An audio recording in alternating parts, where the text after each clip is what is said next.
Welcome back to the show where we run you through all the Dolphins news you need to know about. After you through the news you need to know about, we run you through the fan Q&A where we answer fans' questions. Out of all the episodes, I should have done a Q&A for this one. This was an awful day for Dolphins fans.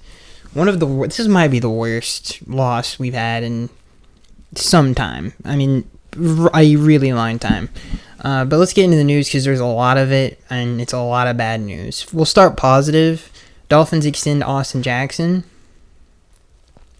It's a 3-year deal, a 3-year extension. It's worth $36 million. It includes $20 million in guaranteed money. A really cheap deal for a high-level tackle who had his worst game against the Titans. Harold Landry beat him a few times. It was definitely the worst he's played all year. And it wasn't a bad game. Like, some of the Austin Jackson games in the past, like, those are bad. This wasn't one of those games. It was still not a good game, that's for sure.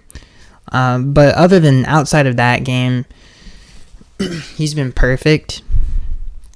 Surprisingly good in the run game, even though they don't really run to his side too often, especially when Armstead and Hunt are in the game.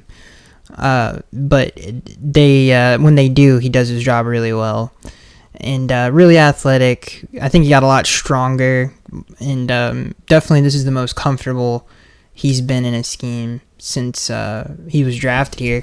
And you would think, you think back to that draft, and at least they hit on the first two. I mean, by the numbers and first rounds in the history of the league, you're not gonna get them all right. It's literally impossible.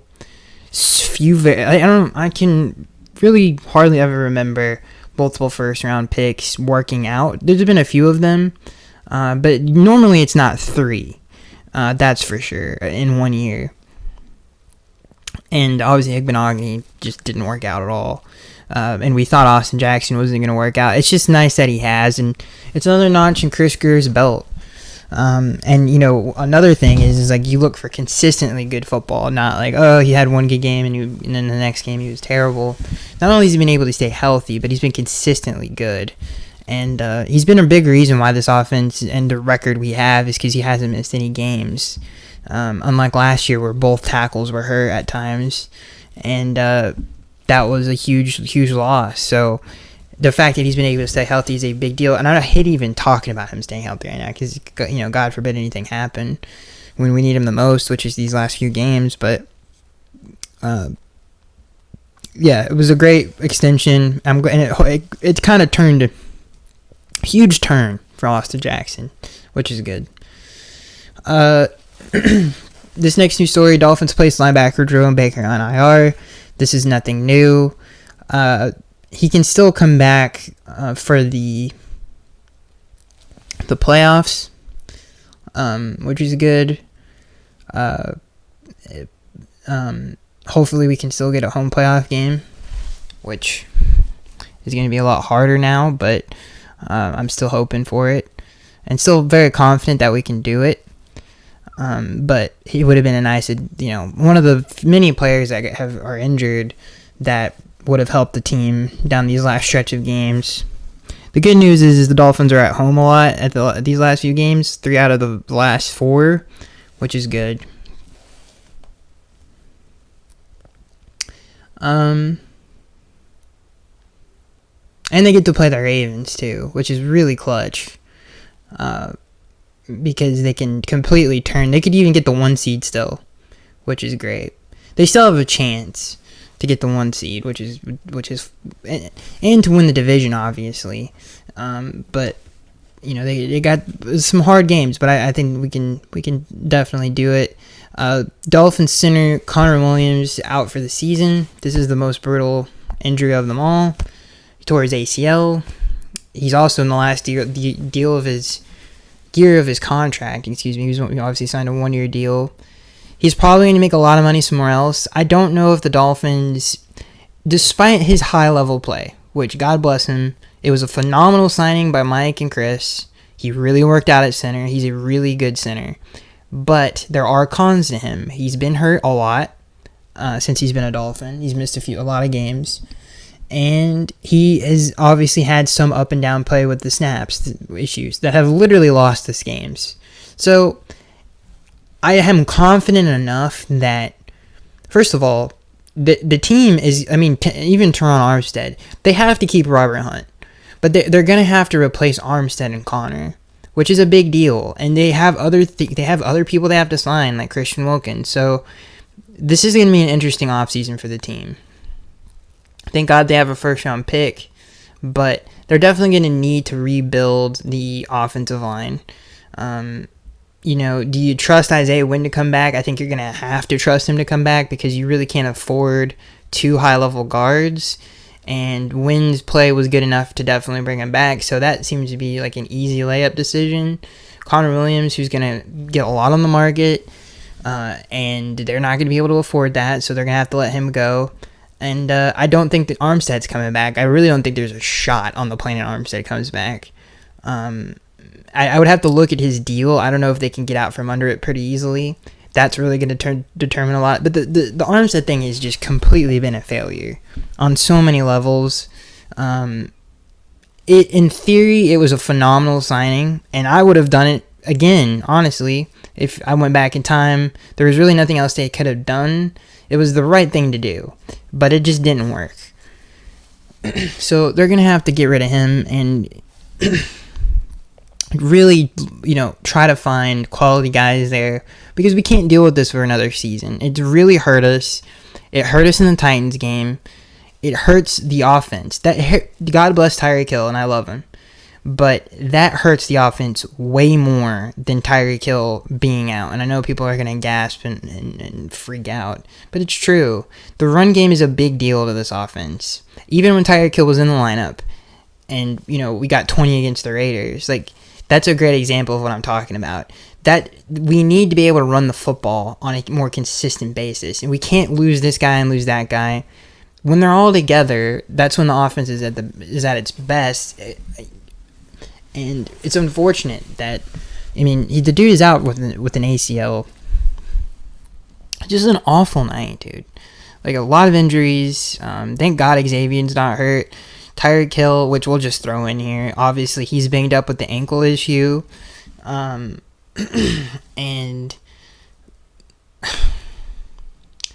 there's so many reasons. I can't wait to get into this game. That this game sucked to lose. But Tyreek Hill...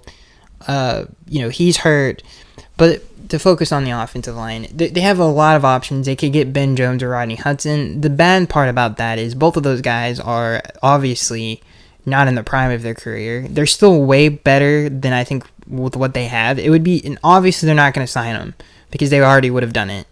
They ended up signing someone else, which we'll talk about here in a second, but in my opinion, they have to sign one of those two. I don't understand why they wouldn't. Both veteran guys who I think can come in and play. They're going to miss a lot of the athleticism Connor had, but they already missed that anyway with Eichenberg in the lineup. So they're not going to be able to replace Connor and what he can do on some of those edge runs. How many highlights have you guys seen with him out in front of the running back? It's absurd. There's a great example of when he got hurt. And I believe, Eichenberg was out from Devon Achane. And if that was Connor Williams, that would have been a really big play. But Eichenberg, who is not a good athlete, is lost in space, doesn't know who to pick up, and literally Achane pushes him to the ground to get him out of the way. So that's a great example of that right there. So they're not going to be able to replace that. But at least those two can snap the ball and anchor in pass protection at a good clip. They can move Eichenberg back to guard, and the offensive line, at least up the middle and in between the tackles, will be better for it. They're not going to be able to do the same stuff on the edge that they were able to do before, but at least there is a presence there, and I hope they get one of them. I doubt they will. It's not looking great, but. One of them would be nice, This last news story, and Tyreek Hill to finish on that, because I don't want to get too far ahead. By the way, I hope Xavier doesn't miss this game. He looked healthy in the Titans game when he got hurt and he came back. He looked totally fine, but you never know. I would have thought Holland would have played in this game. and he didn't. So you never know what this team. I hope X doesn't miss this next game because it's such a big game. But back to Hill, who's dealing with the ankle stuff. He seems like he's going to be okay. When he came back into the game, in the press conference, he said that he wasn't moving well, but he looked good to me. He didn't look terrible. Like, he didn't look like, oh, this is like a 60% Tyreek Hill. And even to the point where we put him on kickoff, for God's sake. So, I don't know what to think about that. Hopefully it's not as bad as, it obviously wasn't a major injury. It seemed to be some type of sprain. But, it is what it is. Hopefully he's okay. But you never know. Like I said, the fact that Holland has missed 2 games is like, I would never have been able to assume that. Now, again, I hope the team isn't being overly cautious with them because, I mean, those are players we really need right now. And as much as it sucks to have them play, it's important that they do. This next news story comes from Pro Football Rumors. Dolphins to bring back defensive end Melvin Ingram. They signed him. Obviously, he has a lot of familiarity with the locker room, but I mean, in the scheme too. He's played in schemes like that. I believe he might have been with Brandon Staley at some point. I'm not sure, but obviously the pressure wasn't good, especially when Van Ginkel and Bradley weren't in the game. When Og was in, it's a very big drop off with the pressure on the quarterback. So Melvin coming back, I don't know what it really does. He produced well with us last year. He was a good player, made some plays, but I don't really expect too much from this. Just similar to JPP. I think he's a better player at this point in his career than JPP is, but I don't know. Hopefully Melvin can come back and give us something. And actually, fill a role. I think one thing he'll always be good at is against the run, which was good. He was really good against the run last year. So, at least he's going to be better than Ogba is against the run. Because when Ogba comes in the game, he is not coming back next season. Let's just put it that way.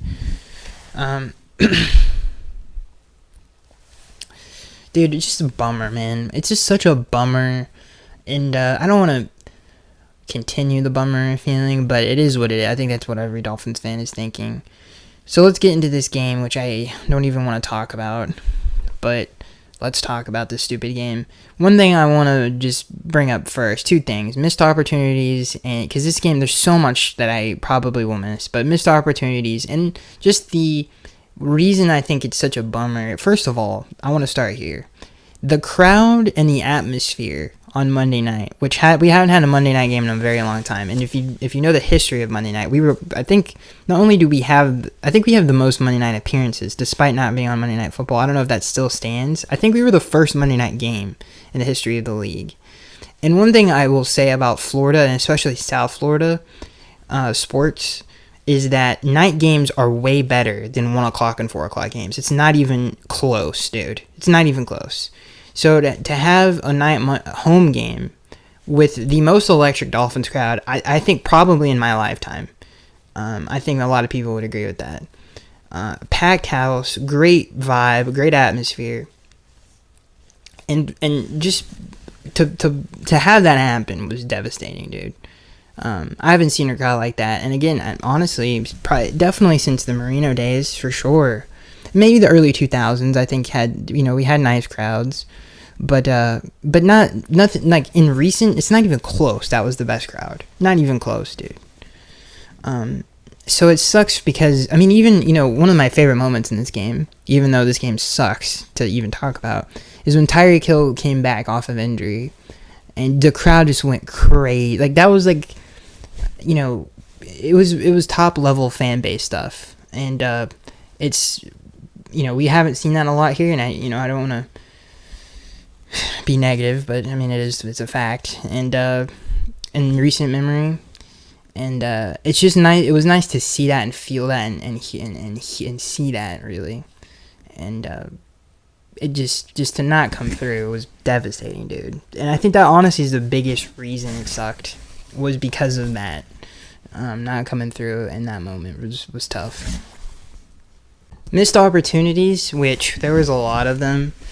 And I know a lot of people are going to look at the fact that this was one of the biggest, first of all, one of the biggest chokes I've ever seen. And that's not, I mean, I've been watching football and really love the game of football and not to toot. I don't want to sound like an idiot, but, you know, I do know a lot about the history of the league. And that, I mean, first thing that came to my mind is the Buccaneers and Colts game, obviously. There have been a lot of them, and it just sucks that we had to be a victim of it. And it was tough to handle, man. 3 minutes to go with 14 points up. That's the first. I mean, that's a huge missed opportunity. To get those turnovers, and we capitalized on them. And to not win the game is insane. Just absolutely crazy. Honestly, just terrible thing to happen to the to the fans. Like, not even, just shattered my heart, dude. The Devon A-Chain debacle. Well, I wouldn't call it a debacle. It kind of sounds like worse than it actually. I mean, it was pretty bad, but he gave up on his route. That should have been a walk-in touchdown. And in a game where they played really conservative on defense, that's a huge play in the game. And not to make excuses, because this team lost the game. Like, they straight up lost this game. But that was a huge missed opportunity. The blocked field goal, obviously. The fumble, the double fumble, which, by the way, this is the first time this has happened this year, which is crazy to say. I mean, fumbles have riddled this team all season long. Bad snaps especially have been a nightmare for this team this year. So, yeah, those were the biggest missed opportunities in the game. Blocked field goal, fumble in the red zone, and especially the A-Chain missed touchdown. And that wasn't on Tua. That was a good throw and a phenomenal read. And it just is unfortunate that play didn't work out. The other one, this is the one that bothers me the most, and I don't even want to talk about it. To run a screen in a 2-minute, not even that, we'll just put it this way, a 60-second drill, which is what it was, is beyond me when you have Jalen Waddle, and people want to sit here and talk about this offense without Tyreek Hill. There's plenty enough playmakers at the receiver position to win that game. Not even a debate, dude. And to not give Tua a chance to get a chunk play. By the way, that's what we needed, was chunk plays, not a screen pass. I have no idea why we called that. And again, this is another thing that cost us. 3 big plays this year have cost us on screens. Against the Chiefs, which was a touchdown. Against the Raiders, which was a dumb play call. We should have kicked 3. That was a turnover on downs. And then in this game, why in the world are you calling a screen pass? Not only does he not get out of bounds, but you're throwing behind the line of scrimmage with less than a minute left in the game. That's just stupid. And that, dude, I literally could have put a hole through my TV when I can't even believe that. I can't even believe it, dude. And even if you get sacked there, you still have 4th down. Granted, it would be devastating, and probably we would have lost the game anyway because of the time. But at least you get a shot at who knows, maybe it gets the line, maybe you can make a throw, but you at least get 2 shots at it. There's just no way you throw behind the line of scrimmage in that situation. Honestly, out of all the things Mike has ever done, that was the dumbest thing he's ever done. And it was just kind of a head scratcher, dude. Not kind of, it was 1000% a head scratcher. I mean, even in the moment I lost it, dude. To me, that was the dumbest play of the game. That was the most costly play of the game. And then obviously the next play they can't. Not only did the ref say he didn't get to even break down this play even further than I even want to. The decision was dumb, but A-Chain easily probably could have gotten the 1st down. Easily, if he made a guy miss, if he goes forward, he probably gets it. It's only 2 yards. That's the sickening part about it. It's only 2 yards. And he decides not to, and he tries to go out of bounds to save time, because you're just putting him in an awful situation right now, dude. And he doesn't even get out of bounds, dude. And then in the next play, you have to rush, and probably it's just a rush play, just crap from start, and you end up getting sacked. So it just mind-bending ending to that game, dude. Tua didn't even get a chance to win the game because of that play call. I mean, honestly ridiculous, dude. Just absolutely ridiculous, dude. Is there anything else I want to say about this game? Obviously, defensively, especially the first touchdown to cut it to a 6-point game. That drive was a absolute. That was like something out of Madden, dude. I don't really know what Vic was thinking. I mean, not that I don't know. I do know what he was thinking. Obviously, trying to make it. I guess he played a very conservative defense. A lot of easy throws for Will on that drive. A lot of screens that went for big yardage. And I don't really know the thought process behind that. They don't really have a lot of playmakers. This offense is pretty bad, and to play like that, sometimes you got to look at your opponent. They don't deserve that respect. This isn't the Kansas City Chiefs. This isn't one of the best offenses. This isn't Joe Burrow and the Bengals coming down the field, and you want to make them take as much as, if they do score, well, hopefully they take a lot of time to do it. No, this is the Tennessee Titans, dude. Okay, just blow them out, play whatever you have to do, but don't give them easy completions. And unfortunately, that's what they ended up doing. And then the last drive of the game was an absolute travesty. Honestly, in the back of my mind, when they scored the first one, I was like, even if they get the ball back, I don't think they can move on our defense and score again. Obviously, I was wrong. But that's because of the execution on that drive was awful, dude. So many busted coverages that it was sickening. Just absolutely sickening, dude. You cannot give up big plays like that in that situation. If let him check it down, especially if you're in the defenses that we're running. The whole reason and the point of it is to not give up big plays, and to lose communication, and to have holes like that in the defense in a crucial moment. By the way, the defense has been playing great. We haven't seen that since the beginning of the year, and for it to happen in the fourth quarter of a game is absolutely not okay. Now, this has been an issue all season, and it's gotten better in recent weeks, but there have been plays, especially on the goal line, where communication has failed the team for whatever reason. I mean, even the 2-point conversion, no one should ever be that wide open on a big play like that unless it was a blown coverage, which it absolutely was. You could see the corner. I can't remember who exactly it was at the time. It might have been a safety, arguing with each other. And one thing I will say is Holland not being in this defense is a huge problem, because Brandon Jones and Deshaun Elliott are both box safeties, and God bless Brandon, but he has lost a step since his injury, and he cannot cover the same amount of ground. The defense is not the same. I mean, the throw to DeAndre Hopkins, which was a great throw, not taking anything away from Levis, it was a great play, but no way that gets in there if Holland's on the field. And the secondary was it's not the same without him. Especially on some of these deep throws. Like I said, the man just cannot, Brandon and Deshaun, you just can't run the same coverages without Holland, man. And get the same matchups, and it makes a difference. And, Duke Riley, they attacked a lot in this game, converted a lot of really long third downs, or short third downs in the past game against them. And even the running back throw down the middle of the field to Spears, I believe, that Brandon ended up making a big play and hitting him. But again, that play does not happen with Holland in the middle of the field. There's just no way, dude. So, just too many injuries, too many stupid mistakes, too many dumb play calls, too many dumb everything, dude. I mean, dude, you want to talk about ridiculous, man? That just not giving Tua a shot. I just can't get over it. Just let him try, man.